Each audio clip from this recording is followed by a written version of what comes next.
திட்டங்களை ஒரு நிமிஷத்துல அவர் மாற்றக்கூடிய தெய்வம். அல்லேலூயா. வேறு சாட்சிகள் இருக்கிறதா? செய்திக்கு போவது என்பதாக வேறு யாராவது இருக்கீங்களா? அடுத்த வாரம் சொல்லிடலாம். ஓகே, சரி. செய்திக்கு போவதும் ஜெபம் செய்வோம். கண்களை மூடி அன்பின் பரலோக பிதாவே, அப்பா உமக்கு நன்றி செலுத்துகிறோம். கர்த்தாவே, இதோ உங்க ஆலயத்துல வந்திருக்கிறது எத்தனை மிகப்பெரிய மகிழ்ச்சி அப்பா.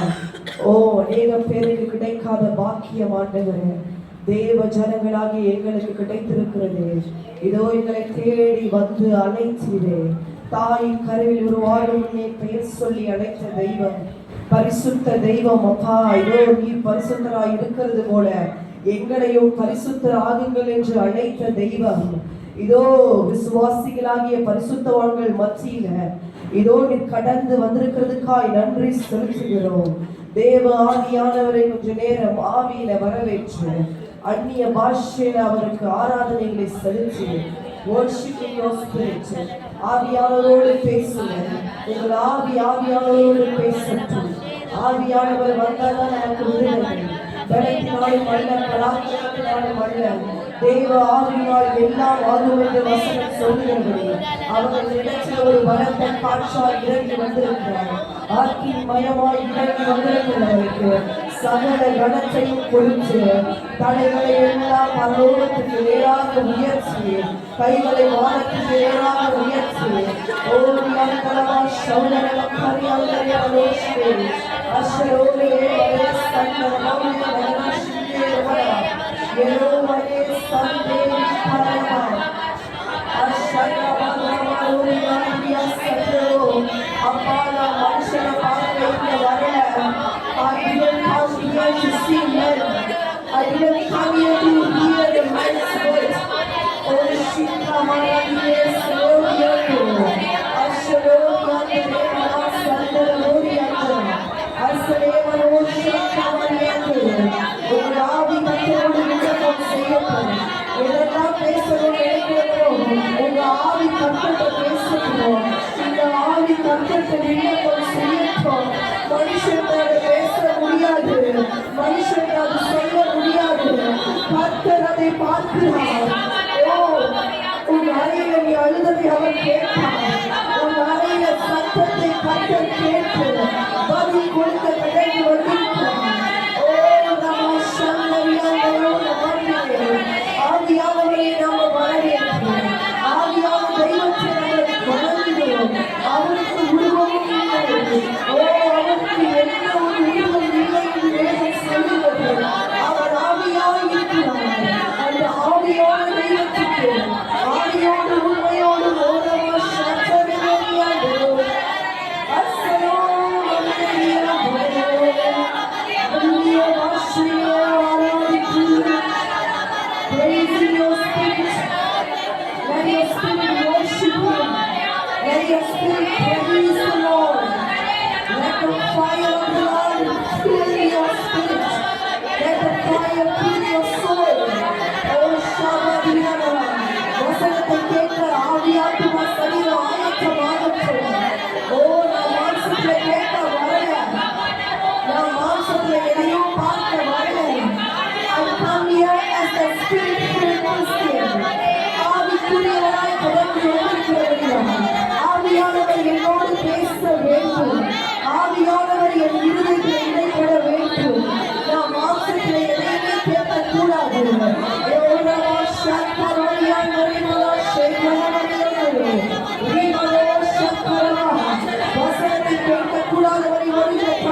உலாவி வந்திருக்கிற தெய்வம். ஓ நமோ சதவரியாயோ பலவீனத்தில் என் பலன் பூரணம் என்று சொல்லுகிறவர். இதோ மகனே மகனே, உன் பலவீனத்தில் என் பலன் பூரணமாய் இருக்கும் என்று சொல்லுகிற தெய்வம். ஓ நீ பலவீனத்தோடு வந்தது உண்மைதான். ஓ நீ வியாதியோடு வந்தது உண்மைதான். வருத்தத்தோடு கண்ணீரோடு அழுகையோடு வந்ததெல்லாம் உண்மை. ஆனால் கர்த்தர் சொல்லுகிறார், சீயோனுக்கு போகிற பாதை மிகவும் கடினமானது. சீயோனுக்கு என்று தெரிந்தெடுக்கப்பட்டவனே, அந்த பாதை கண்ணீரும் கடினமான உபத்திரவங்கள் நிறைந்தது. உலகத்தின் ஆசைகளை எல்லாம் துறந்து, ஓ நான் சீயோனுக்கு என்று என் வாழ்க்கையை அர்ப்பணிக்கிறேன் என்று வந்த ஜனமே, அந்த சீயோனில் வாசம் செய்கிறவர் நம்மை பார்க்க கடந்து வந்திருக்கிறார். அந்த சீயோனுக்குரிய தெய்வம் மகாராஜா இடத்துல வீற்றிருக்கிறாரே, இந்த ஸ்தலத்தில் அவர் உலாவி வந்திருக்கிறபடியால் ஓ ரமா ஷேகவாரி அந்தரோ அஸ்வரோ மலே சந்தர மதுரா கவரி அந்தரோ வந்திருக்கிற ஒருவரும் வெறுமனை திரும்பி போகாதபடிக்கு ஆவியானவர் உங்கள் இருதயத்தில் பேச வேண்டும். கேளுங்க அப்பா, நான் மனுஷன் பேசுறதை கேட்க வரல, நான் மனுஷனை பார்க்கவும் வரல. எனக்கு மனுஷன் என்னமா செய்ய முடியும்? என் கண்ணீருக்கு மனுஷன் பதில் சொல்ல முடியுமா? அப்பா, நான் உங்களை பார்க்க வந்திருக்கிறேன்ப்பா, என்னோடு பேசுங்க ஆண்டவரே. தாகமாய் சொல்லுங்க. மனுஷன் பேசுற 1000 வார்த்தைக்கு நீ சொல்லுகிற ஒரு வார்த்தை ஈடாகி விடுமே. ஆவியானவர், தாகத்தோடு வந்திருக்கிறேன், என் ஆத்துமா விடாய்ந்து போயிருச்சுப்பா, கண்ணீரில நிரம்பி விரக்தியோடு வந்திருக்கிறேன், என்ன பேசுங்கப்பா, பேசுங்க.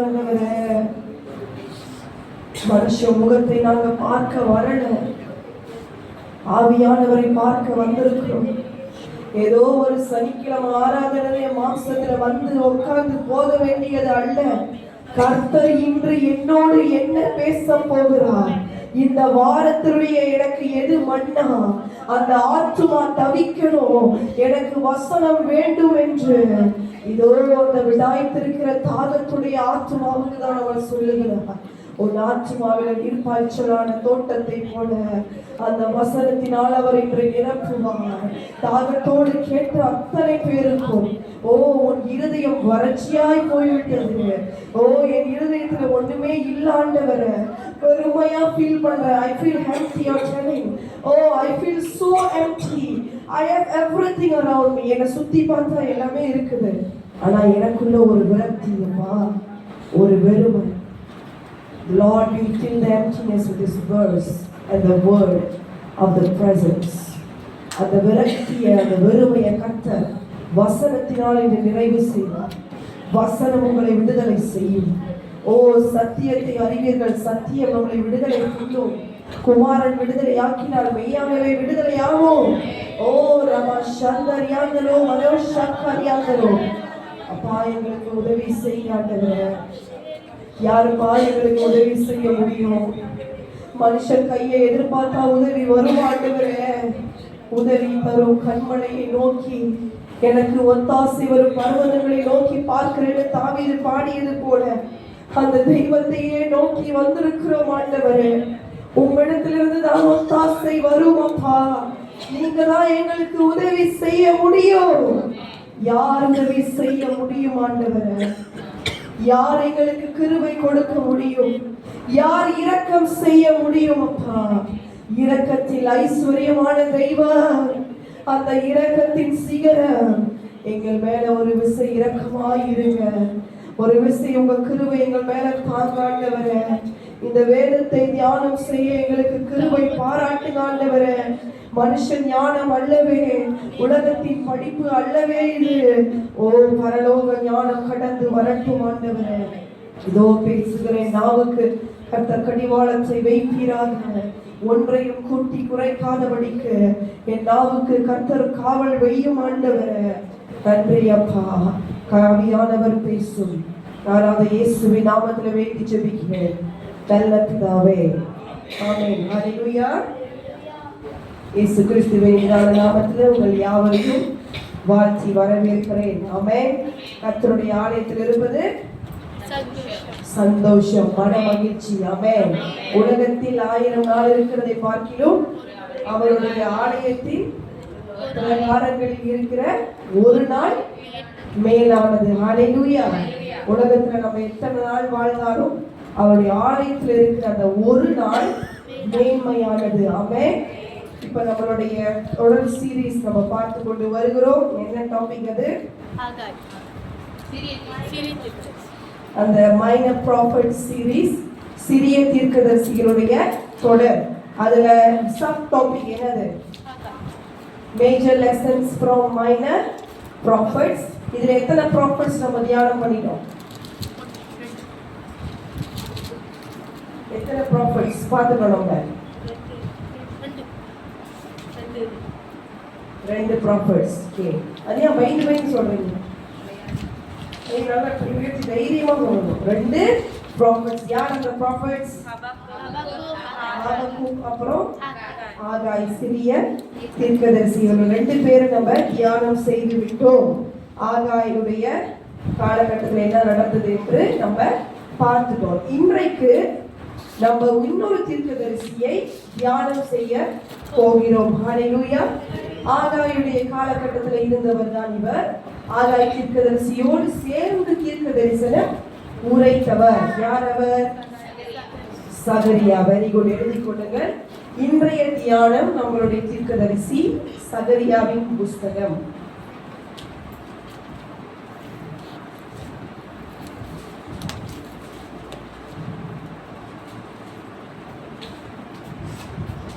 ஆதார வசனமாக சகரியா எழுதின தீர்க்க தரிசன புஸ்தகம், அதிகாரம் 1, வசனம் 1, 2, 3 வாசிக்கலாம். Let us stand up for the key verse of this book of Zechariah, chapter 1, verse 1 to 3.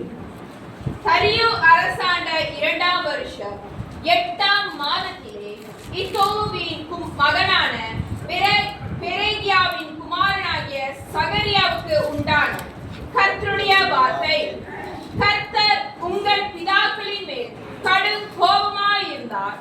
ஆகையால் நீ அவர்களை நோக்கி, சேனைகளின் கர்த்தர் உரைக்கிறது என்னவென்றால், என்னிடத்தில் திரும்புங்கள் என்று சேனைகளின் கர்த்தர் சொல்லுகிறார். அப்பொழுது நான் உங்களிடத்துக்கு திரும்புவேன் என்று சேனைகளின் கர்த்தர் சொல்லுகிறார். ஓகே, இன்னும் நிறைய பேர் அந்த புஸ்தகத்தை நீங்க தேடி எடுக்கல.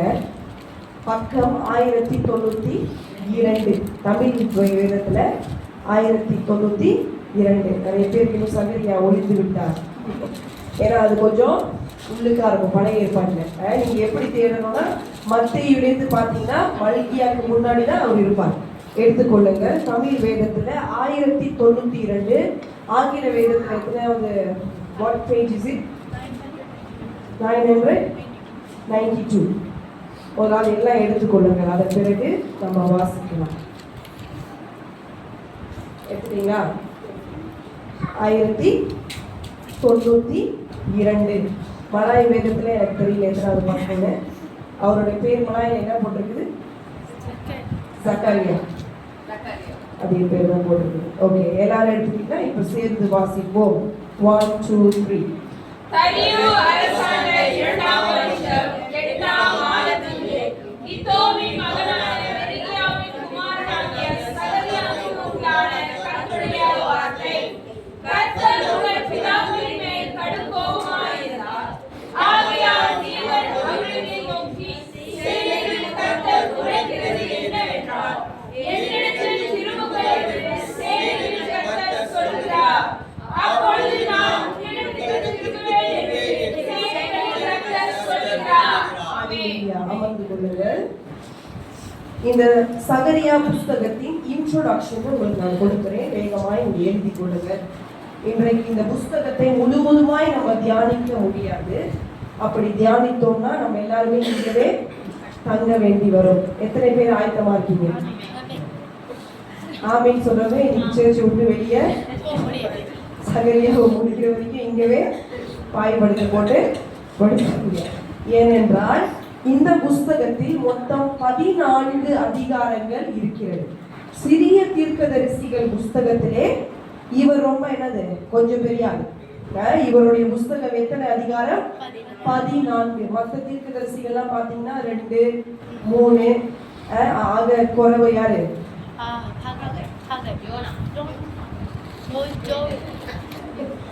ஓபதியாவின் புஸ்தகம் வெறும் ஒரே ஒரு அதிகாரம் தான். அப்ப இவர்கள் மத்தியில சகரியாவின் புஸ்தகம் நீண்ட புஸ்தகம். மொத்தம் எத்தனை அதிகாரங்கள் இருக்கிறது? 14. ஓகே, எழுதிக் கொள்ளுங்கள். இன்ட்ரோடக்ஷன், அறிமுகம். இதை எழுதியவர் சகரியா.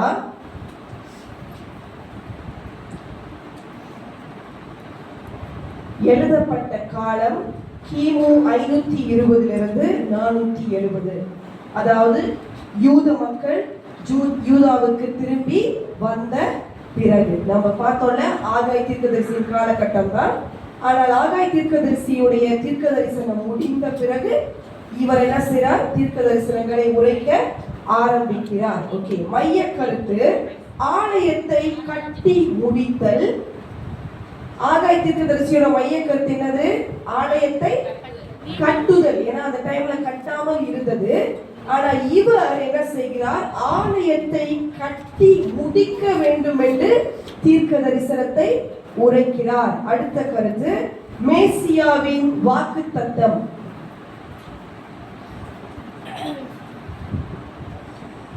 ஓகே, மைய கருத்து எழுதிட்டீங்களா? ஆலயத்தை என்ன செய்யறது? கட்டி முடிக்கிறது. மேசியாவின் வாக்குத்தத்தங்கள். ஓகே, அப்புறம் எங்கே இந்த சகரியா பிறந்தார்? எங்க பிறந்தார்?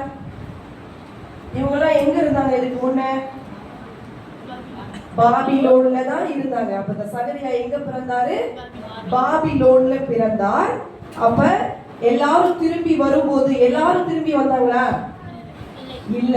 இருக்கிற 5 மில்லியன் ஜனத்தொகையில வெறும் 42,000 பேர் மட்டும்தான் திரும்பி எங்க வராங்க?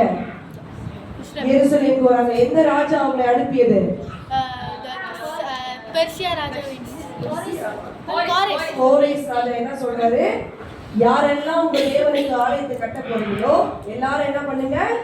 இந்த பாபிலோன்ல இருந்து திரும்ப உங்க தேசத்துக்கு போயிருங்கன்னு சொல்லும் போது எவர்கள் ஆவியை கர்த்தர் எழுப்பினாரோ அவங்க மட்டும் தான் என்ன செய்றாங்க? போறாங்க. மத்தவங்க என்ன பண்றாங்க? அங்கேயே வீடு இருக்கு, வேலை இருக்கு, குடும்பம் இருக்கு, குட்டி இருக்குன்னு சொல்லிட்டு அப்படியே அங்கேயே பாபிலோன் என்ன பண்ணிட்டாங்க?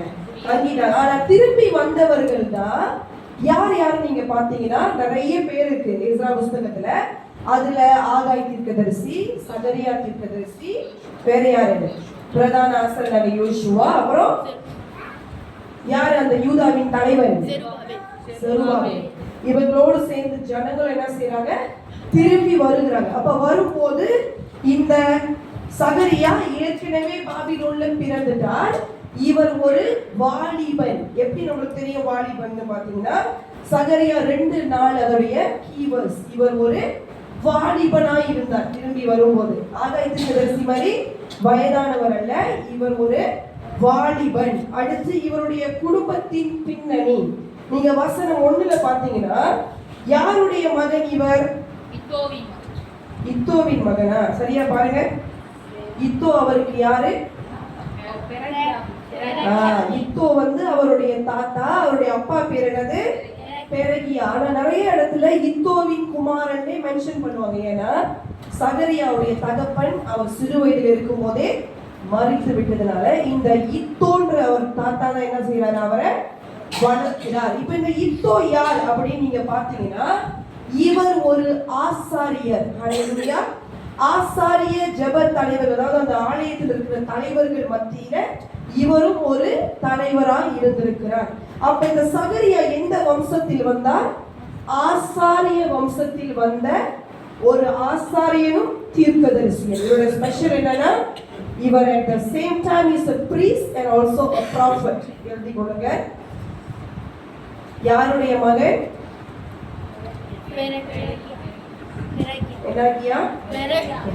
பெரகியாவின் மகன். அவர் தாத்தா பேர் என்னது?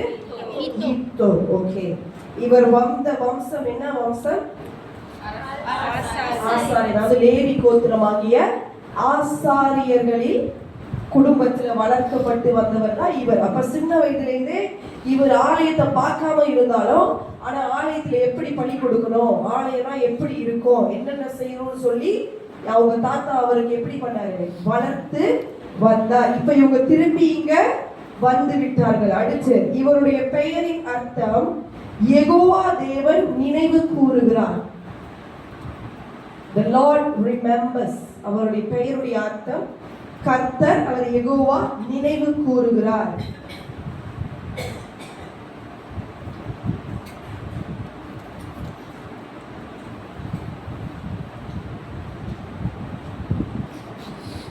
இந்த புஸ்தகம் பழைய ஏற்பாட்டின் வெளிப்படுத்தின விசேஷமாக கருதப்படுகிறது. எதனாலனா இந்த புஸ்தகத்துல தான் ஏசாயா புஸ்தகத்தை அடுத்து கிறிஸ்துவின் வருகை குறித்து நிறைய தீர்க்க தரிசனங்கள் எழுதப்பட்டிருக்கு. அதாவது மேசியா ஒருத்தர் வருவார், என்னென்ன நடக்கும், அவருடைய முதல் வருகை, மேசியாவுடைய முதல் வருகை என்னது, கிறிஸ்துவுடைய முதல் வருகை எது, அவருடைய முதல் வருகை, பிறப்பு, கிறிஸ்துவின் பிறப்பு, இரண்டாம் வருகை, 3 கட்டங்களா இருக்கிறது. ரகசிய வருகை, நடுராத்திரி வருகை, பகிரங்க வருகை. அப்ப இது எல்லாத்தையுமே குறிப்பிட்டு இவர் என்ன செய்யறாரு, இவர் புஸ்தகத்துல எழுதுறார். இவருடைய சில தரிசனங்கள் ரெவலேஷன் புஸ்தகத்துக்கு ஒத்து இருக்கிறபடியால் இது பழைய ஏற்பாட்டுக்கு என்னன்னு கருதப்படுகிறது, it's a book of revelation. அவர் அதிகமாய் ஏசாயாக்கு அடுத்து நிறைய தீர்க்க தரிசனங்கள் மேசியாவை குறித்து உரைத்திருக்கிறார். ஹல்லேலூயா. அடுத்து இந்த புஸ்தகத்தில் சேனைகளின் கர்த்தர் அப்படின்னு 52 இடங்கள்ல வருகிறது. ஆகாய தீர்க்கதரிசியில எத்தனை வாட்டி வந்தது,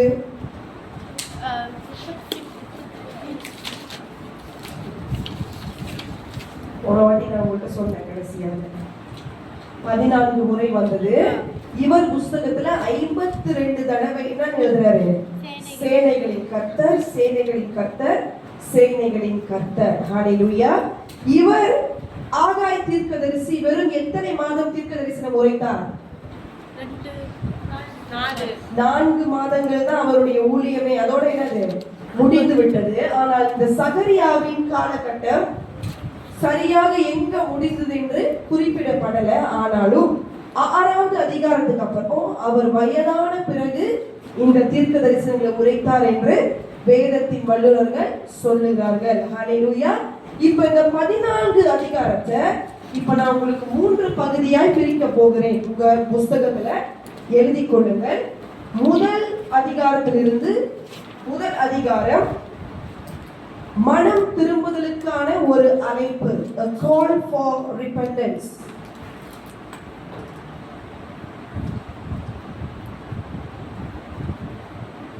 அது எங்க இருக்குன்னா வசனம் 1 - 6 வரை. சகரியா 1 - 6 மனம் திரும்புதலுக்கான அழைப்பு, a call for repentance, chapter 1 verse 1 to 6. அதன் பிற்பாடு என்ன நடக்குதுன்னா, இந்த புஸ்தகத்தை நீங்க படிச்சீங்கன்னா கொஞ்சம் பயங்கரமா இருக்கும். எத்தனை பேர் இதுக்கு முன்ன வாசிச்சிருக்கீங்க? கண்டிப்பா வாசிச்சிருப்பீங்க. வாசிக்கும் போது உங்களுக்கு எப்படி இருந்தது? சந்தோஷமா இருந்ததா? புரிந்ததா? இதை விளங்குறதுக்கு கொஞ்சம் இல்ல, நிறையவே எப்படி இருக்கும், கஷ்டமாக இருக்கும். ஏன்னா இந்த சகரியா நீங்க பாத்தீங்கன்னா இவர் எல்லா தீர்க்கதரிசி வரை ஆரம்பித்து விட்டு திடீர்னு அந்த 6வது வசனத்துக்கு அப்புறம் என்ன நடக்கும்னா, ஒரே ராத்திரியில இவருக்கு 8 தரிசனங்கள் வரும்.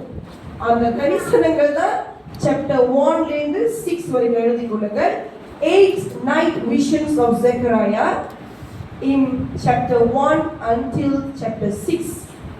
சகரியாவின் 8 இரவு தரிசனங்கள்.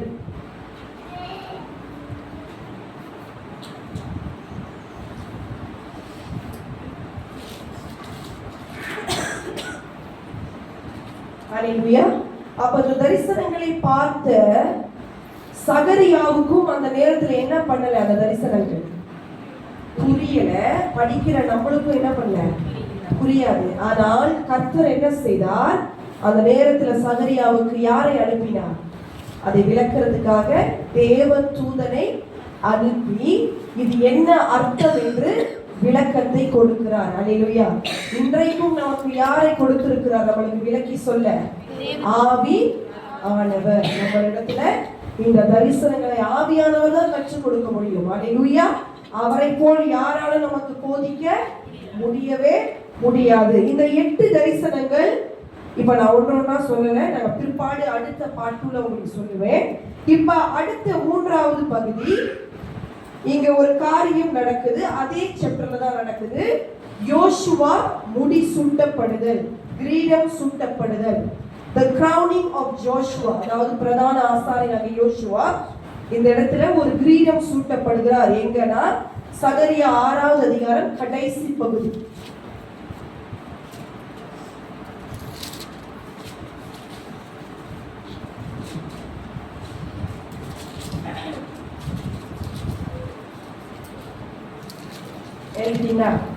ஓகே, இப்ப 3வது சாப்டர் 7 to 8 என்ன காரியம் என்றால், சகரியாவின் 4 பிரசங்கங்கள் அல்லது செய்திகள், 4 sermons of preaching of Zechariah is in chapter 7 to 8. எங்க இருக்கு? 7 to 8ல என்ன செய்றார் சகரியா? 4 செய்தியை பிரசங்கம் பண்ணுகிறார். அந்த 4 செய்தி என்னது? அதையே நான் உங்களுக்கு வருகிற காலத்துல போதிப்பேன். இப்ப கடைசி பகுதி, அதாவது சாப்டர் 9 to 14, அதிகாரம் எதிலிருந்து கடைசி முடியுது? 9ல இருந்து 14. சகரியாவின் 2 தீர்க்க தரிசனங்கள் அல்லது பாரங்கள், the 2 prophecies of prophet Zechariah. அதோட அந்த புத்தகம் முடிவுக்கு வருகிறது. இது என்னன்னா இந்த புத்தகத்தின் பிரீஃப் அவுட்லைன். அப்பதான் நம்மளுக்கு வாசிக்கும் போது கொஞ்சம் புரியும். எப்படின்னா 1வதுல இருந்து 6 என்ன இருக்கு? முதல் அதிகாரத்துல என்ன இருக்குது? மனம் திரும்ப அழைக்கிறார். அழைச்சிட்டு திடீர்னு 6வது வசனத்துல இருந்து 6வது அதிகாரம் வரைக்கும் எத்தனை தரிசனங்கள் வருது? 8 தரிசனங்கள் வருகிறது. அது முடிந்த பிறகு 7ல் இருந்து 8 என்ன நடக்குது? 4 செய்திகளை குறித்து பிரசங்கம் பண்றாரு. அது முடிந்த பிறகு 9ல இருந்து 14ல என்ன செய்யறாரு? 2 தீர்க்க தரிசனங்களோடு இந்த புத்தகம் என்ன பண்ணுது? முடிவுக்கு வருது. அப்ப நீங்க இப்ப வாசிக்கும் போது இந்த பிரீஃப் அவுட்லைன் வச்சு வாசிச்சீங்கன்னா கொஞ்சம் ஈஸியாக நமக்கு புரியும். ஹalleluya. இப்ப இன்றைக்கு நம்ம என்ன பார்க்க போகிறோம்? சகரியாவின் முதல் பகுதி verse 1 to 6ல வசனம் 3ஐ தான் நாம் அதிகமாய் தியானம் செய்ய போகிறோம். அதாவது அது என்ன அந்த காரியம் அவர் சொல்லுற அந்த இடத்துல மனம் திரும்புதலுக்கான ஒரு அழைப்பு, a call to return, a call to come back.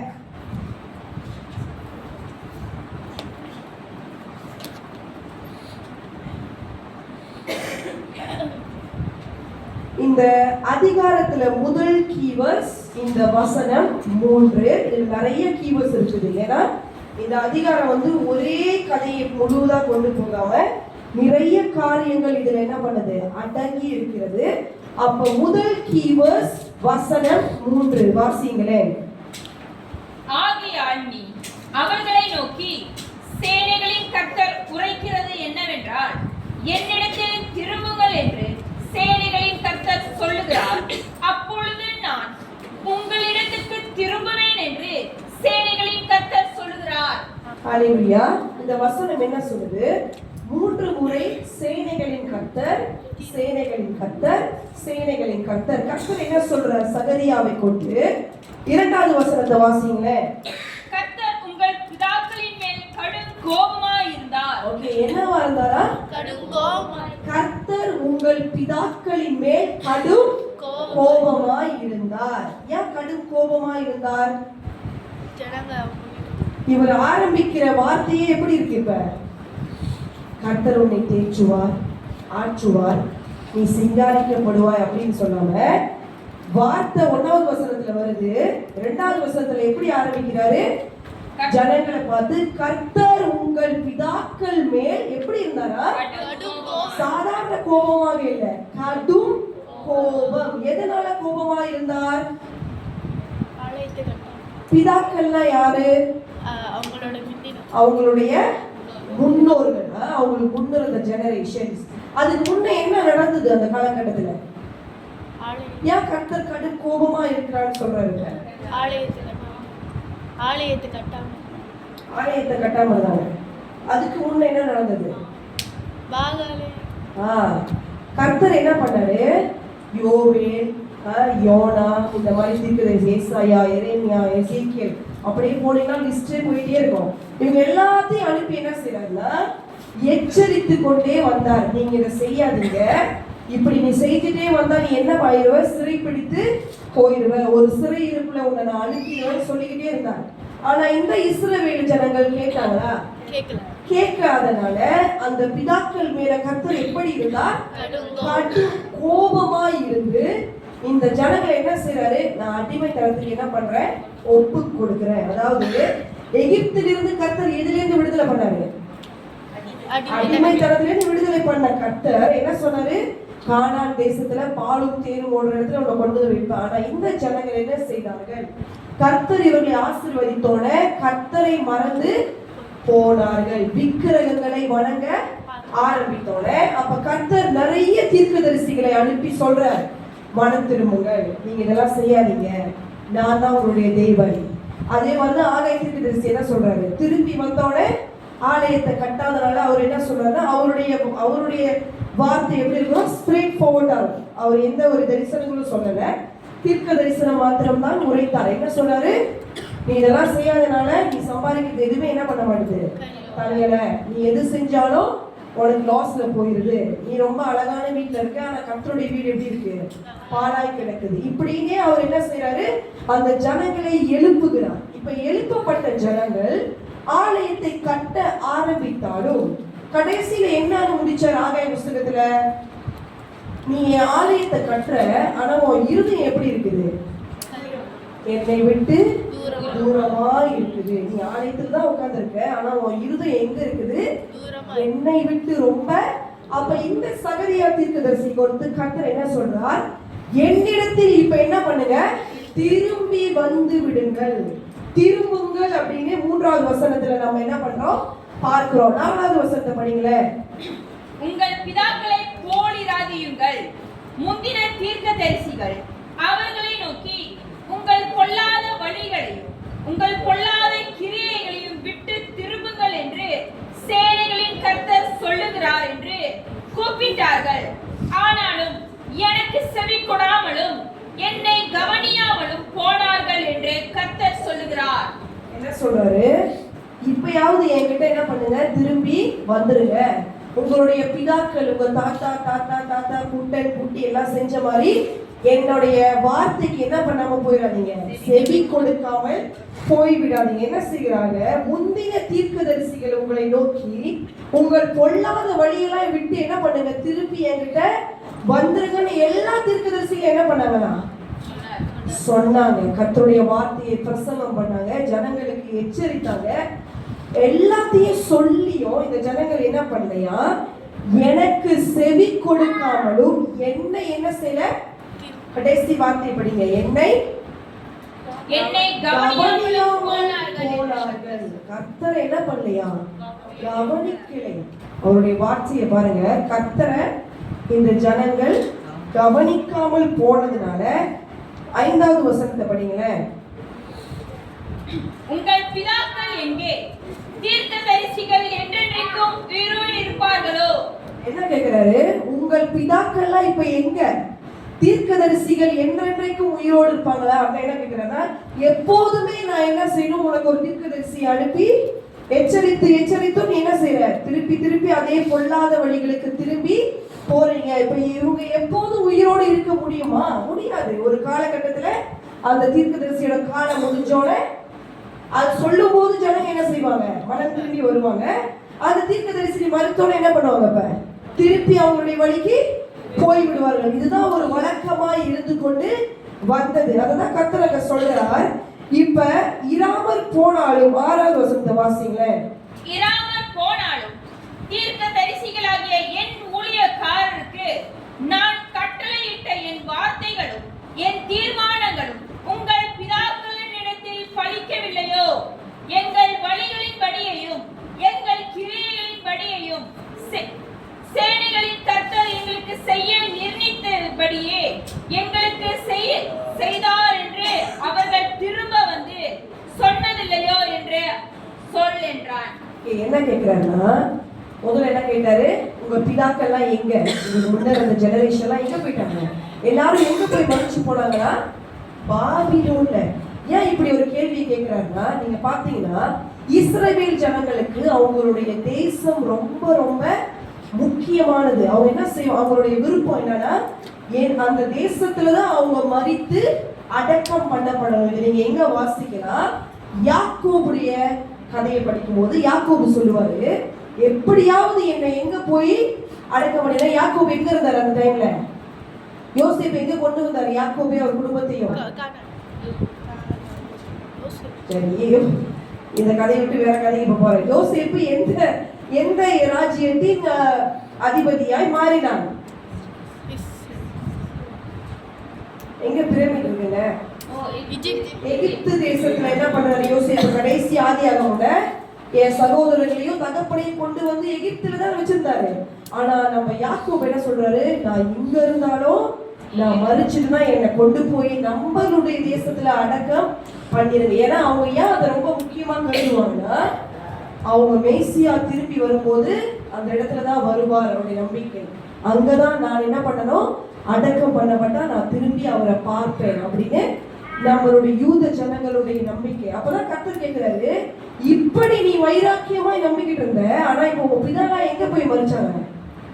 Babylon. இப்படி நடந்து கூட நீ என்ன செய்ய மாட்ட, மனம் திரும்பல. இந்த அடிமைத்தனத்துக்கு கர்த்தர் தான் இவங்க என்ன செய்யறாரு, ஒப்பு கொடுக்கிறார். பாபிலோனுடைய ராஜ்யத்துக்கு போய் இவங்களை சிறை பிடிக்கப்பட்டு போனார்கள்.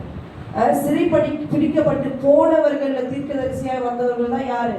எசேக்கியேல், எரேமியா, இவங்கலாம் பாபிலோன்ல இருந்து தீர்க்க தரிசனம் உரைத்தார்கள். ஆனா சகரியா பாபிலோன்ல வெளியே வந்து இப்ப எந்த இடத்துக்கு வந்துட்டாங்க? எருசலேம், அதாவது யூதாவுக்கு வந்து விட்டாங்க. அந்த இடத்துல இருந்து தீர்க்க தரிசனம் சொல்லுகிறவர் தான் சகரியா, ஆகாய் போன்றவர்கள். ஹல்லேலூயா. அப்ப என்ன கேட்கிறார், தீர்க்க தரிசிகள் மரித்து போய்விட்டாலும் அவங்க மூலியமா நான் சொன்ன வார்த்தையில என்ன நடந்துச்சு? ஏன்னா எரேமியா சொன்னாரு, நீ அடிமைத்தனத்துல போக போற. அதே மாதிரி எத்தனை தீர்க்க தரிசிகள், தானியேல் தரிசனம் பார்த்து சொன்னாரு, பாபிலோன் எழும்ப போகுது. இதெல்லாம் சொல்லி அந்த தீர்க்க தரிசிகள் மரித்து போனாலும் அவங்க சொன்னது நடந்ததா? நடந்தது. அப்ப கர்த்தர் என்ன சொல்றார், தீர்க்க தரிசிகள் மரித்தாலும் அவங்க வாயிலிருந்து நான் சொன்ன வார்த்தை எல்லாம் நடந்துச்சுன்னு உன் பிதாக்கள் உங்ககிட்ட சொல்லலையான்னு கேட்கிறார். அப்படின்னா நீங்க பாருங்க, ஒரு வார்த்தை போட்டிருக்கிறது, உங்கள் பிதாக்களிடத்தில் பலிக்கவில்லையோ. அப்படின்னா என்னது? படிக்கவில்லையோனா நடக்கலையோ. அது சொன்ன மாதிரியே நடந்துச்சு தானே. நான் என்ன சொன்னனோ அதே மாதிரி நீங்க சிறைப்பிடிக்கப்பட்டு போய் எத்தனை வருஷம் இருந்தீங்க பாபிலோன்ல? 70 வருஷம். இந்த 70 வருஷத்தையும் எந்த தீர்க்கதரிசி சொல்லிவிட்டாரு முன்ன? எரேமியா, தானியேல், இவங்க எல்லாம் சொல்லிட்டாங்க. அப்ப கர்த்தர் கேட்கிறாரு, இதெல்லாம் நீ கண்ணால பார்த்த, உன் தாத்தா இதை உங்ககிட்ட சொல்லலையா? உன் பாட்டி இதை உங்ககிட்ட சொல்லலையா? தீர்க்கதரிசி எல்லாம் மறிச்சு போயிட்டாலும் அவங்க சொன்னது எல்லாமே ஒண்ணு விடாம என்ன பண்ணுச்சு? நடந்த போதும் நீ இப்பயும் என்ன செய்யற? கர்த்தர் இடத்துல திரும்பி வரல. அப்ப இந்த சகரியா எப்படி ஆரம்பிக்கிறார்? திருப்படியும் தயவு செய்து ஆண்டவர்கிட்ட வந்துருங்க. அதுதான் 3வது வசனம். அந்த 3வது வசனத்தை தான் நம்ம இன்றைக்கு அதிகமாய் நான் உங்களுக்கு 5 பாயிண்ட்ஸ் கொடுக்கிறேன். அதை எழுதி கொண்டு தியானம் செய்ய போகிறோம். எதற்கு நாம திரும்ப வேண்டும்? இந்த இடத்துல என்ன சொல்றார்? என்னிடத்துல திரும்பி வந்துருங்க. அப்படி வந்துட்டீங்கன்னா நான் என்ன செய்வேன்? கர்த்தர் என்ன செய்வாரா? மகிமைப்படுவாரா? வசனத்துல என்ன போட்டிருக்கு? சந்தோஷமா இருப்பார். நீங்கள் என்னிடத்தில் திரும்புங்கள். அடுத்து என்ன போட்டிருக்கு? நான் உங்களிடத்தில் வந்துடுவேன். ஏன்னா இப்ப நான் உன்னை விட்டு தூரமா கடும் கோபமா இருக்கேன். உன் ஜெனரேஷன்லாம் செய்ததை நினைச்சு ரொம்ப கோபத்துல இப்ப நான் இருக்கிறேன். அதனால நீங்க என்ன செய்யுங்க, திரும்பி என்னிடத்தில் வந்து விடுங்கள். ஹல்லேலூயா. இப்ப நீங்க கேட்கலாம், இது அப்ப நடந்த கதை, இது நம்மளுக்கும் இதுக்கும் என்ன சம்பந்தம், நீங்க அந்த சரித்திரத்தை பேசிட்டு இருக்கீங்க அப்படின்னு நம்ம யோசிக்கலாம். ஆனா ஒன்றை மாத்திரம் நினைவில் வைத்துக் கொள்ளுங்கள், நாம் எல்லோரும் யார்? ஆவிக்குரிய இஸ்ரவேலர்கள். அந்த இஸ்ரவேலர் பண்ண மாதிரி தான் நம்மளும் பண்ணோம். நம்மளுக்கு அவங்களுக்கு நம்ம நினைக்கிறோம், அந்த ஜனங்க மாதிரி நான் இல்ல, நான் ஆண்டை விட்டு தூரமா போல. ஆனால் வேதம் என்ன சொல்லுது, நீங்களும் நானும் ஆவிக்குரிய இஸ்ரவேலர்கள். அப்ப இந்த மெசேஜும் நமக்கும் சம்பந்தம் இருக்கிறது. அவர் அந்த காலத்துல உரைத்திருந்தாலும் இன்றைக்கும் இந்த தீர்க்கதரிசி மரித்துட்டாரு. அந்த வார்த்தை என்ன செய்து பேசிக்கொண்டுதான் இருக்கிறது. ஹல்லேலூயா. அப்ப எதற்கு திரும்ப வேண்டும்? முதலாவது வசனம் நம்ம வேற அதிகாரத்திலிருந்து பார்க்க போகிறோம். திருப்பிக் கொள்ளுங்கள்.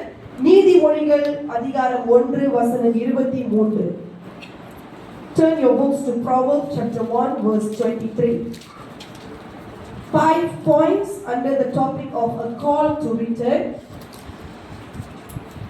என் கடிந்து கொள்ளுதலுக்கு திரும்புங்கள், இதோ என் ஆவியை உங்களுக்கு அருளுவேன், என் வார்த்தைகளை உங்களுக்கு தெரிவிப்பேன்.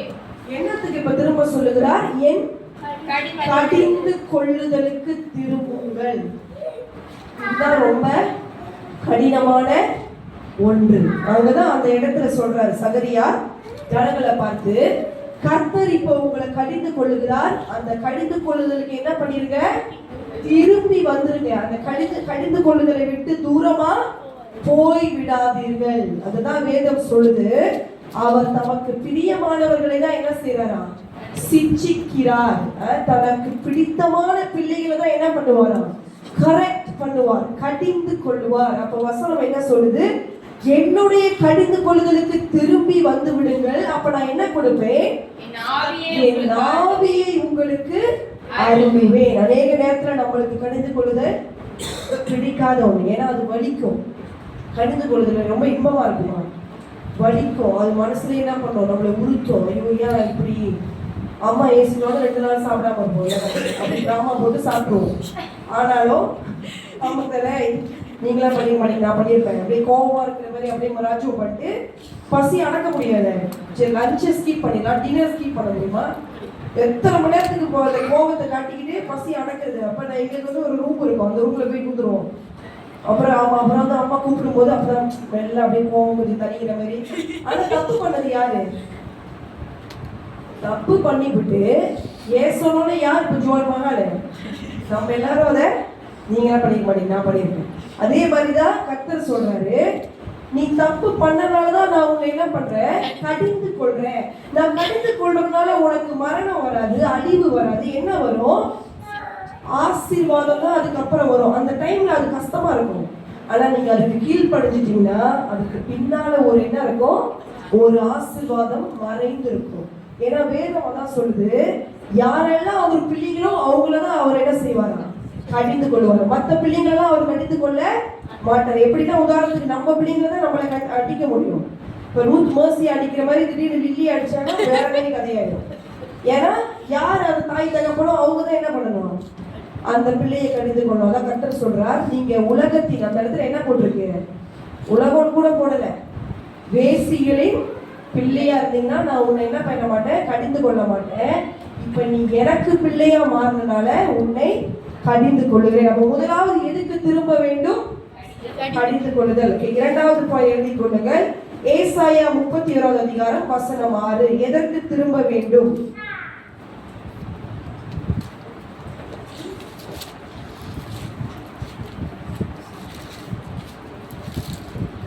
இஸ்ரவேல் புத்திரரே, நீங்கள் முற்றிலும் விட்டு விலகினவனிடத்திற்கு திரும்புங்கள். இஸ்ரவேல் புத்திரரே, நீங்கள் முற்றிலும் விட்டு விலகினவனிடத்தில் திரும்புங்கள். இஸ்ரவேல் புத்திரரே, நீங்கள் முற்றிலும் விட்டு விலகினவரிடத்தில் என்ன பண்ணுமா? திரும்புங்கள். யார் அது முற்றிலும் விட்டு விலகினவர்? யாரை விட்டு இஸ்ரவேல் இஸ்ரவேல் மக்கள் விலகினாங்க? கர்த்தரை விட்டு, தேவனை விட்டு முற்றிலும் என்ன பண்ணிட்டாங்களா? விலகி போயிட்டாங்க. அப்ப என்ன சொல்றாரு?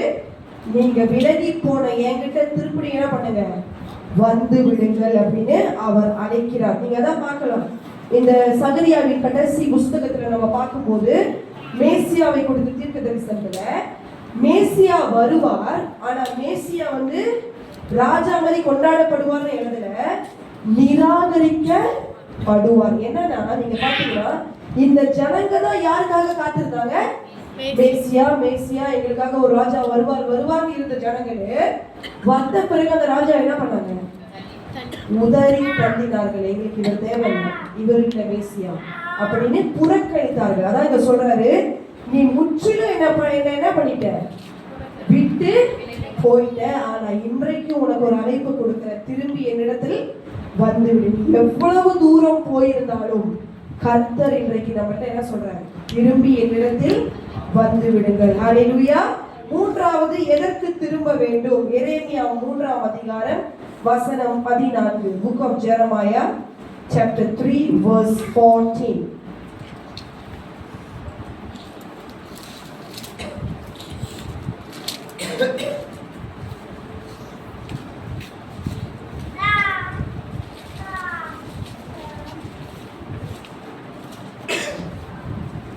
சீர்கெட்ட பிள்ளைகளே, திரும்புங்கள் என்று கர்த்தர் சொல்லுகிறார். நான் உங்கள் நாயகர். நான் உங்களை ஊரில் ஒருவனும் வம்சத்தில் 2 பேருமாக தெரிந்து உங்களை சீயோனுக்கு அழைத்துக் கொண்டு வந்து. என்ன பிள்ளைகள்? சீர்கெட்ட பிள்ளைகள். இது கூட நம்ம கேட்டுக்கோமா? அந்த வார்த்தைலாம் தெரியல. இப்படிலாம் நம்மளை பார்த்து கூப்பிட்டா நம்ம எப்படி இருப்போம்? சர்ச்சுக்கு வருவோம் அடுத்த வாரம்? கன்ஃபார்ம் தரேன். உங்களுக்கு ஒரு பாய், இந்த சர்ச்சுக்கு ஒரு பாய். என்ன பார்த்து என்ன சொன்னீங்க? சீர்கெட்ட. நான் சொல்லலைங்க, வசனம் சொல்லுது. ஹல்லேலூயா. எந்த தீர்க்கதரிசி எழுதியிருக்காரு? எரேமியா தீர்க்கதரிசி. நம்ம எல்லாரையும் பார்த்து தான் என்ன சொல்றாருன்னா, சீர்கெட்ட பிள்ளைகளே திரும்புங்கள் என்று கர்த்தர் சொல்லுகிறார். நான் உங்கள் யாரு? நாயகர். எதுக்கு இப்ப திரும்பி வரணுமா? சீயோனுக்கு திரும்பி வந்து விடு அப்படின்னா இந்த வசனம் பாருங்க, இது ரொம்ப முக்கியமான ஒரு வசனம். இந்த வசனம் தான் நம்மளுக்கு ஒரு பதில் கொடுக்கும். என்ன பதில்னா, ஏன் நம்ம குடும்பத்துல நம்ம மட்டும் தேர்ந்தெடுக்கப்பட்டிருக்கோம்? ஏன் என்னுடைய ஜெனரேஷன்ல நான் மட்டும்தான் இந்த உபதேசத்துக்கும் இப்படிப்பட்ட ஒரு சபைக்கும் கர்த்தர் அழைத்து கொண்டு வந்தார்ன்றதுக்கு பதில் இந்த இடத்துல இருக்கு. என்ன பதில்? அங்க பாருங்க, ஊரில் எத்தனை பேரா? நல்லா படிக்கிற அவசரத்தை. ஊரில் 2 பேருமாக, ஊரில் ஒருவனும் வம்சத்துல எத்தனை பேரா? அப்ப அங்க ஒரு ஊர் இருக்குன்னா, உதாரணத்துக்கு ஒரு கம்பவுண்ட் வச்சுக்கோங்களேன். அந்த கம்பவுண்ட்ல எத்தனை பேர் சீயோன் கழிக்கிறாரு? 10 வரான்னு சொன்ன. அந்த கம்பவுண்ட்ல ஒரு 100 பேர் இருந்தாலும் 200 பேர் இருந்தாலும் எத்தனை பேருக்கு திரும்பி வர அழைப்பு வந்தது? ஒரே ஒரு ஆளு. வம்சத்துலனா அந்த ட்ரைப், அந்த கோத்திரத்துல எத்தனை பேரா? 2 பேர் தான். இப்போ உங்களுக்கு தெரியும் ஏன் நான் மட்டும் ஒதுக்கப்பட்டிருக்கேன், நான் மட்டும் தனியாக இருக்கிறேன், ஏன் எல்லாரும் என்ன ரிஜெக்ட் பண்றாங்க? ஏன்னா கர்த்தர் சொல்றார், எல்லாரையும் நான் சீயோனுக்கு அழைக்கல. இந்த மகிமையான உபதேசத்துக்கு எல்லாரும் அழைக்கப்படல. எத்தனை பேர் அழைக்கப்பட்டிருக்காங்க? ஊரில் ஒருத்தனும் வம்சத்தில் 20 தான். ரொம்ப சின்ன ஒரு எண்ணிக்கைங்க. அதனால நம்மளுக்கு புரியும் ஏன் நான் மட்டும் இதுல தெரிந்து கொள்ளப்பட்டேன், ஏன் எனக்கு மட்டும் இந்த உபதேசம் காதுல கேட்டுச்சு, ஏன் எனக்கு மட்டும் ஒருத்தவங்க எனக்கு டீச் பண்ணாங்க. இதுதான் டாக்டரின், இதுதான் வேதப்படி வாழ்றது வாழ்க்கை. ஏன்னா நீங்க சீயோனுக்கு எல்லாருக்கும் இந்த மெசேஜ் போனுச்சா? போல. நீங்க சுத்தி பாருங்க, உங்களோட ரிலேட்டிவ்ஸ், உங்க ஃப்ரெண்ட்ஸ், உங்க குடும்பமே எடுத்துக்கிட்டாலும், your own siblings எடுத்துக்கிட்டாலும் எல்லாருக்கும் இந்த சீயோன் செய்தி என்ன பண்ணல, போகல. ஏனென்றால் ஊரில் ஒருத்தனும் வம்சத்துல 2 பேர் தான் கர்த்தர் தெரிந்து எடுக்கிறார். எதற்கு? சீயோனுக்கு திரும்பி வந்து விடுங்கள். முதலாவது எதுக்கு திரும்பணும்? கடிந்து கொள்ளுதல். எழுதிருக்கீங்களா? ஓகே. 2வது எதுக்கு திரும்பணும்? நம்ம விட்டு விலகி ஓடிட்டோம்னா யார் அவரு? கர்த்தர். அவரிடத்துல திரும்பி வந்துடணும். மூன்றாவது சீயோனுக்கு திரும்பி, அதாவது சீயோன் போகிற பாதை, இந்த உபதேசத்துக்கு, இந்த டீச்சிங், அப்போஸ்தல் டாக்டரின், இது எல்லாமே என்னது? சீயோனுக்கு நம்ம நடத்துற பாதை. இது உலகத்தை விட்டு வித்தியாசமானது. எல்லாரும் நம்மளை ஏற்றுக்கொள்ள மாட்டார்கள். எல்லாரும் என்ன செய்வாங்க? ஏளனமாய் பேசுவாங்க. இது என்ன, இது புதுசா இருக்கு, இது என்ன ஒரு உபதேசம்? ஏன்னா சீஷர்களே இயேசுவை பார்த்து கேட்ட கேள்விதான், கடினமான உபதேசம், இதை யாரு ஃபாலோ பண்ண முடியும்? நீங்க டீச் பண்ணலாம், எங்களால ஃபாலோ பண்ண முடியாது சொல்லிட்டு என்ன பண்ணாங்க? அது முதல், அதாவது என்றைக்கு இயேசு உபதேசம் பண்ணாரோ அன்றையிலிருந்து அநேக சீஷர்கள் அவரை விட்டு பின்வாங்கி போனார்கள். சாதாரணமானவங்க இல்லை. யார் அவங்க? சீஷர்கள். இயேசுவோடு இருந்த சீஷர்கள் இந்த உபதேசத்தை ஏற்றுக்கொள்ள முடியாம என்ன செய்றாங்க? பின்வாங்கி போகிறாங்க. நம்மளுக்குள்ள அநேக நேரத்துல தடுமாற்றம் வரும். அநேக நேரத்துல நம்ம யோசிப்போம், ஏன் நான் மட்டும் இப்படிதான் வாழணுமா, எந்த ஒரு இதுவும் இல்லையே, ஏன் மற்றவங்க மாதிரி என்னால இருக்க முடியல, இந்த மாதிரி தாட்ஸ்லாம் நம்மளுக்கு என்ன பண்ணும்? வரும். It's a nature. ஆனா அந்த தடுமாறினாலும் நீங்க மைண்ட்ல ஒண்ணு வைக்கணும், எல்லாரும் இதுக்கு என்ன பண்ணல? அழைக்க படலை. ஏன்னா இது ரொம்ப கடினமான பாதை. எல்லாரும் மாதிரியும் நம்மளால வாழ முடியவே முடியாது. நீங்களே வாழணும்னு நினைச்சவங்க கர்த்தர் என்ன பண்ணுவாரு? நம்மளே மனசுல ஆசைப்பட்டு நானும் அந்த மாதிரி வாழணும்னு நினைச்சாலும் வாழ விடாம சுத்தி நெருக்கிடுவார். அதான் கர்த்தர். அல்லேலூயா. அப்ப நான்காவது எதை விட்டு நம்ம திரும்பணும் என்று எதிர்பார்க்கிறார்? எசேக்கியேல் தீர்க்கதரிசி எழுதின புஸ்தகம் 14வது அதிகாரம் வசனம் 6.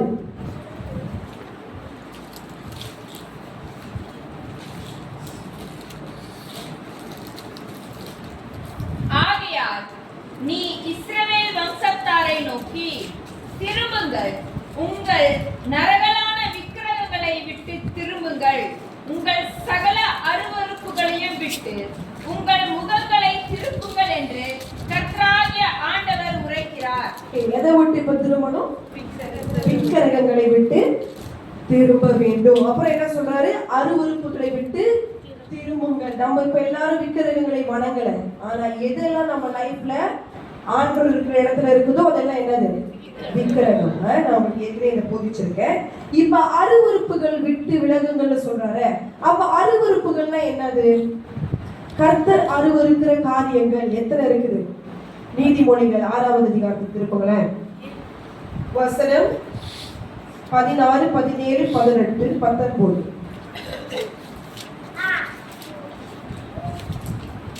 6 காரியங்களை கர்த்தர் வெறுக்கிறார், 7 அவருக்கு அருவருப்பானவைகள்.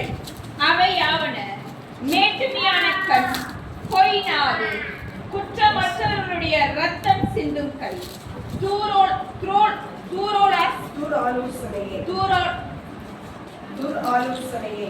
ஆலோசனையை பிணைக்கும் இருதயம், தீங்கு செய்வதற்கு விரைந்தோடும் கால், அப்பத்தம் பேசும் பொய் சாட்சி, சகோதரருக்குள்ளே விரோதத்தை உண்டு பண்ணுதல் ஆகிய இவைகளே.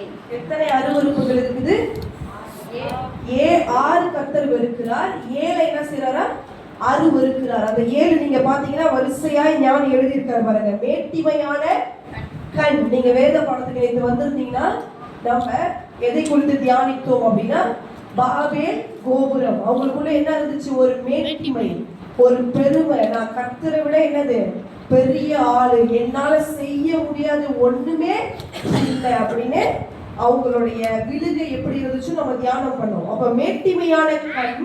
அடுத்து பொய் நாவு. என்ன நாவு? பொய் சொல்லுகிற நாவு. குற்றமற்றவருடைய ரத்தம் சிந்தும் கை. அப்படின்னா குற்றமே செய்யாதவங்களை என்ன செய்யற கையா இது? ரத்தம் சிந்த வைக்கிறது. அடுத்து துர் ஆலோசனையை பிணைக்கும் இருதயம்னா, இந்த இருதயத்துல இருந்து என்ன ஆலோசனை புறப்பட்டு வருது? தூர ஆலோசனை, நல்ல ஆலோசனை இல்லை, கெட்ட சரியில்லாத ஆலோசனை. அடுத்து தீங்கு செய்ய விரைந்தோடுகிற காலம். எப்படி ஓடுது அந்த காடு? விரைந்து ஓடுகிறது. என்ன செய்ய? தீங்கு செய்ய. கர்த்தர் இதை அருவருக்கிறார். அடுத்து அபத்தம் பேசும் பொய் சாட்சி. அப்படின்னா நம்ம பார்க்காத ஒண்ணு பார்த்த மாதிரி, நம்ம அந்த இடத்துல இல்ல, ஓ அப்படி இருக்குமோ, இப்படி நடந்திருக்குமோ, ஓ இவங்களுக்குமோ, ஓ இப்படியோ அப்படியோன்னு என்ன பண்றது, நம்மளே அசம்ஷன் பண்றதெல்லாம் என்னது, பொய் சாட்சி நம்ம அந்த இடத்துல கொடுக்கிறோம். அடுத்து என்ன நடக்குது, சகோதரருக்குள்ளே விரோதத்தை உண்டு பண்ணுகிற ஆவியா, உண்டு பண்ணுதல் ஆவிதான் அது, பிரிவினையின் ஆவி. இப்ப சகோதரருக்குள்ள கர்த்தர் அந்த என்ன செய்யறாரா, பிரிவினையை வெறுக்கிறார். இப்ப எதை விட்டு திரும்ப வேண்டும், விக்கிரகங்களையும் இந்த எல்லா அருவருப்புகளை விட்டு நம்ம என்ன செய்யணும், கர்த்தரிடத்தில் திரும்பி வந்துவிட வேண்டும். அடுத்து எதை விட்டு திரும்ப வேண்டும், மத்தேயு 3ஆம் அதிகாரம். இந்த பாயிண்ட்க்கு 3 வசனங்கள் இருக்குது. மத்தேயு 3:2 வாசிங்களேன். மனம் திரும்புங்கள், பரலோக ராஜ்யம் சமீபித்திருக்கிறது என்று பிரசங்கம் பண்ணினான். யார் இதை பிரசங்கம் பண்ணினது, யோவான் ஸ்நானகன். என்னன்னு பிரசங்கம் பண்ணாரு, மனம் திரும்புங்கள், பரலோக ராஜ்யம் எப்படி இருக்குதா, சமீபித்து விட்டது. இப்ப அப்படியே மத்தேயு 4ஆம் அதிகாரம் வசனம் 17 வாசிங்க. அது முதல் இயேசு மனம் திரும்புங்கள், பரலோக ராஜ்யம் சமீபித்திருக்கிறது என்று பிரசங்கிக்க தொடங்கினார். என்ன பண்ணாரா, யார் பிரசங்கம் பண்ணது, இயேசுவானவர். அது முதல் என்ன சொல்ல ஆரம்பிச்சிட்டாரு, மனம் திரும்புங்கள், மனம் திரும்புங்கள். என்ன சமீபமாகிவிட்டது, பரலோக ராஜ்யம். இதை யார் இதுக்கு முன்ன பிரசங்கம் பண்ணது, யோவான் ஸ்நானகன். இயேசு வருகிறதுக்கு முன்பதாக இதையே தான் அவர் என்ன செய்தாரு, பிரசங்கம் பண்ணினார். அதன் பிறகு இயேசு வந்து அதை பிரசங்கம் பண்ணினார். அடுத்து இதை யார் பிரசங்கம் பண்ணுகிறது, மார்க் 6:12.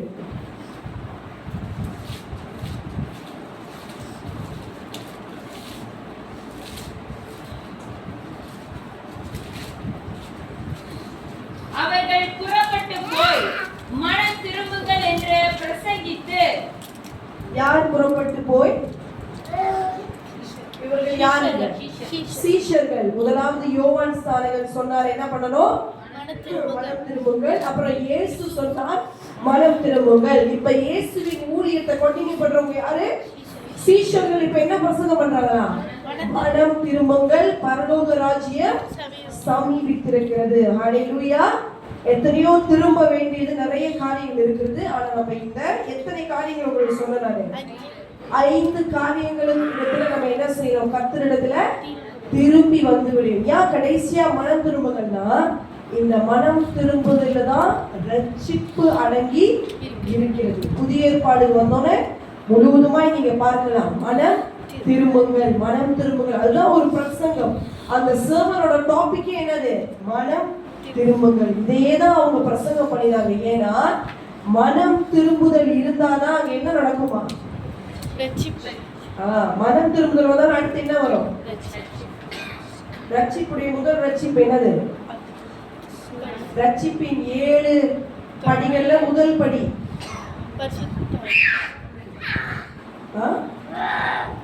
ரட்சிப்பின் படி எத்தனை இருக்குது, 7.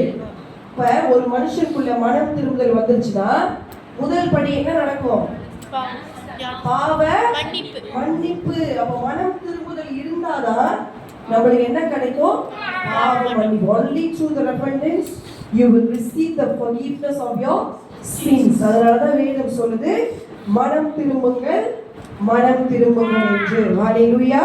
முதல் காரியம் என்னத்துல திரும்ப வேண்டும்,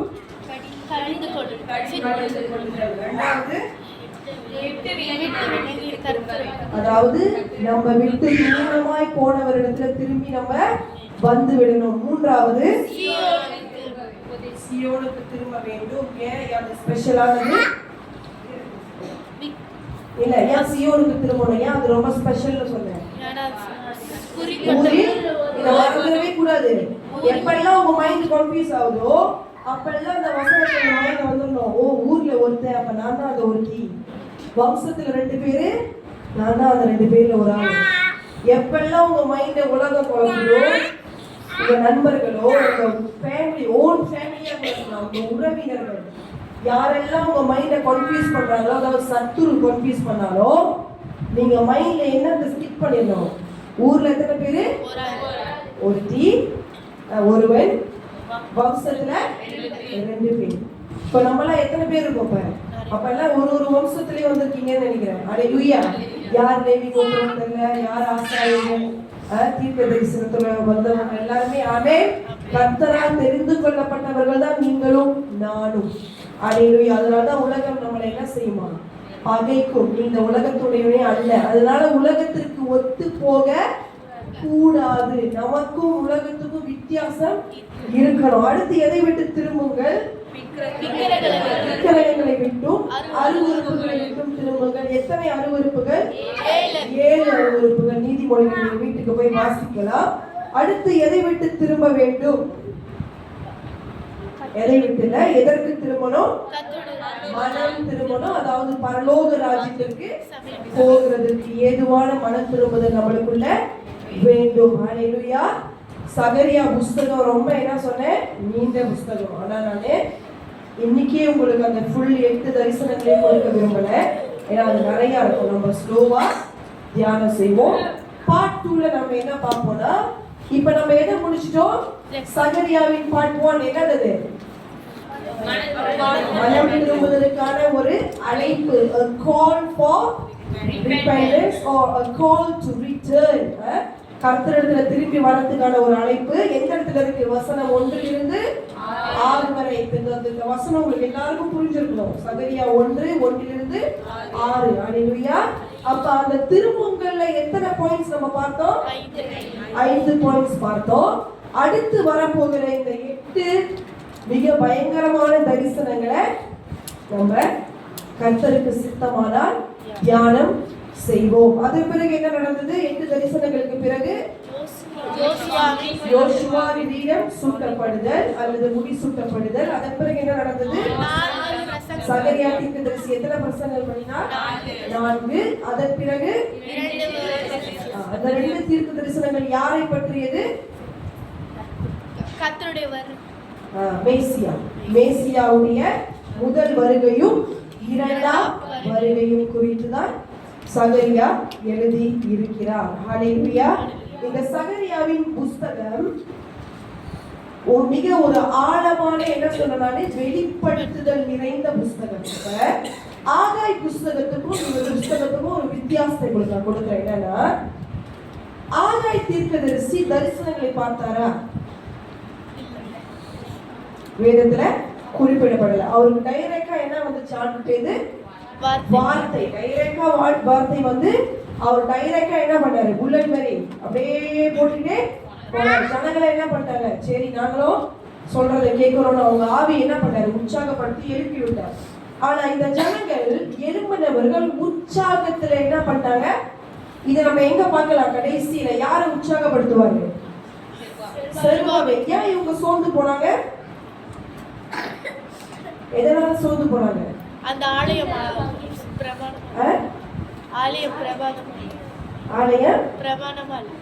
எதனால சோர்ந்து போனாங்கன்னா, சாலமோன் ஆலயத்தை பார்த்தவர்களுக்கும் இப்போ உள்ளவங்களுக்கும் என்ன பண்ணாங்க? கம்பேர் பண்ண ஆரம்பிச்சோட, ஓ நம்ம செய்யறது ரோங், நம்ம ரொம்ப சின்ன வீடு கட்டுறோம் ஆண்டவருக்கு. ஏன்னா சாலமோன் கட்டுறது மிக பயங்கரமானதுன்னு இல்லைன்னா சோர்ந்து போன நேரத்துல கடைசியாய் ஒரு வார்த்தையை சொல்லி ஆகாய் முடிச்சிட்டார். ஆனா சகரியாவோட தீர்க்கதரிசன புஸ்தகத்தை நீங்க பாத்தீங்கன்னா இவரோட மெயின் பாயிண்ட் என்னது? கட்டி இப்ப முடிக்கிறோம். அதாவது ஜனங்கள் இப்ப கட்டிக்கிட்டு இருக்கிற வேலையிலே ஜனங்களுக்குள்ள திரும்பவும் என்ன வருது? சோர்ந்து போறாங்க. என்னத்துக்கு சோர்ந்து போறாங்கன்னா, நமக்காக ஒரு மேசியா வருவார்னு சொன்னாங்க. ஆனா ஆலயத்தை கட்டி முடிச்சிட்டோம், இப்ப யாரும் வரல. இந்த சோர்வு தான் அந்த ஜனங்களுக்கு என்ன பண்ணுது? அப்ப சகரியா அந்த காலகட்டத்துக்கு மட்டும் தீர்க்க தரிசனத்தை சொல்லல, இனி வரப்போகிறவற்றை என்ன செய்யறாரு? எடுத்து சொல்றாரு. இல்ல நீ தைரியமா இரு, மேசியா வருகிறார். இல்ல நீ சோர்ந்து போகாத. இப்ப கூட நம்ம சொல்லலாம், நடக்கும் நடக்கும் நடக்கும்னு நான் நினைச்சு இப்ப 2026 என்ன பண்ணிருச்சு வந்து, இப்ப எத்தனாவது நாள் இருக்கு? 10 நாள் கண்ணு மூடி கண்ணு திறக்கிறதுக்குள்ள ஓடி அடுத்து 20 நாள் 30 நாள் 1ஆம் மாசம் முடிஞ்சிடும். அப்புறம் 2ஆம் மாசம் 3ஆம் மாசம் அப்படியே வேகமா மின்னல் போல என்ன பண்ணுது? நாட்கள் ஓடுது. அதே மாதிரி இந்த ஜனங்கள் நினைச்சாங்க, இத்தனை வருஷம் எங்களுக்கு வருவாரு, இப்ப நாங்க ஆலயத்தை கட்டிட்டோம், நீங்க எல்லாம் சொன்னீங்க ஆலயத்தை கட்டுங்க, யாரு வந்து அங்க உட்காருவா ஆலயத்துல? மேசியா உங்களுக்காக ஒரு வருவார், ராஜா வருவார். எல்லாம் சொல்லிட்டீங்க. ஆனா இப்ப அவங்களுக்குள்ள என்ன வந்துச்சு? சோர்ந்து போய்விட்டார்கள். அப்ப சோர்ந்து போனவர்களை உற்சாகப்படுத்துற ஒரு புஸ்தகம் தான் என்னது? சகரியா. எப்பெல்லாம் நீங்க சோர்ந்து போறீங்களோ, உங்களோட வாக்குத்தத்தம் இன்னும் நடக்கல, நான் கண்ட தரிசனம் நிறைவேறல, கர்த்தர் சொன்னது பாதி கூட இன்னும் நடக்கலன்னு நினைச்சீங்கன்னா நீங்க சகரியா புஸ்தகத்தை எடுத்து வாசிங்கள். அல்லேலூயா. என்ன இன்னொரு வித்தியாசம் என்னன்னா, சகரியா ஒரு தரிசனங்களை காண்கிறவராய் இருந்தார். ஆல்தோ அவர் ஆகாய் காலகட்டத்தில் இருந்தாலும் இவர் எத்தனை தரிசனத்தை பார்த்தாரு? 8. அது சாதாரணமான தரிசனங்கள் அல்ல, அது எல்லாமே மிக பயங்கரமா இருக்கும். நீங்க வீட்டுல வாசிச்சீங்கன்னா பார்க்கலாம். 4 கொம்புகள், ஒரு நீண்ட நூல், ஒரு பெரிய புத்தக சுருள், 4 குதிரைகள், இப்படியே வந்துகிட்டே இருக்கும். இப்ப என்னன்னா, ஆகாய் தீர்க்கதரிசி ரொம்ப ஒரு பிராக்டிகலான ஆளு. டைரக்டா போயிட்டு கொடுத்துட்டு போயிடுவாரு. இவர் எப்படிப்பட்ட ஆளு?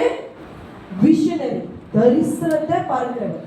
இப்ப பைபிள் நம்மளுக்கு என்ன டீச் பண்ணுதுன்னா, வார்த்தையும் வேணும், தரிசனமும் வேண்டும். அல்லேலூயா. இந்த விஷன்ஸ் மட்டும் நம்ம பிடித்து கொள்ளாம வார்த்தையும் நம்ம பிடித்து கொள்ளணும். வார்த்தை மட்டும் பிடித்து கொள்ளாம தரிசனமும் நம்மளுக்கு தேவை. ஏன்னா இது ரெண்டும் யார்கிட்ட வருது? ஒரே கர்த்தர் தான் அதை கொடுக்கிறார். சில காரியங்களை அவர் தரிசனத்துலதான் வெளிப்படுத்துவார், சிலவற்றை சொப்பனங்களை நமக்கு காட்டி கொடுப்பார். ஹல்லேலூயா. அப்ப சகரியா was a visionary prophet, full of visions our life. ஹல்லேலூயா. இப்ப முடிவுக்கு நம்ம வந்துட்டோம். சகரியா புஸ்தகத்தின் முடிவில் இன்றைய முடிவு. ஏன்னா இன்னும் எத்தனை அதிகாரம் இருக்குது? 13 அதிகாரம். நம்ம 1ஆவது அதிகாரத்தை இன்னும் முழுமையா முடிச்சிட்டோமா? இல்ல, வெறும் 6 வசனங்களை தான் பார்த்திருக்கிறோம். கர்த்தருக்கு சித்தமானால் நம்ம எல்லாவற்றையும் தியானம் செய்வோம்.